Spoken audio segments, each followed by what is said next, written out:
Hak jing khun ka baning kong hak jing ko bila kai football jong ka under 16 youth league 2016-17 ka bala penya de All India Football Federation ka berlong nadu ka arpsau trek mentau nai lor ka jing khun ka long hapren ka kan hon Royal Wyandotte Football Club bat karang da Jet United Football Club.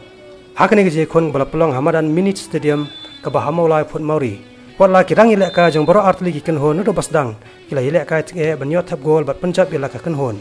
hande ke je khon hi kala long ka bayar kat bor pat ka jing ile ka kala kot no apadang ke je kha par kini ki kan hon kala ha bani sam tang mar sipon ha kani kalumpong kila don san phusan tli ki kan hon ki balawan simenta na kalang kiri kan thop ru ya ki club na ka Indian Super League kumjo na ki Islam aji kai ne ki academy bat ya kani kalumpong na panile ka ha ki sport league zone kata ha Kolkata Maharashtra Bangalore Chennai Shillong Guwahati Kerala Delhi rest of India 1 rest of India 2 rest of India 3 but rest of India 4 zone haka Shillong Guwahati zone ki don santli ki kan hon ki banyak kon ki bakan top ya ka Shillong Lajong Football Club ka Royal Wyandotte Football Club ka Rang the Jet United Football Club ka Guwahati Football Club but ka Sports Authority of India ka ba na Guwahati.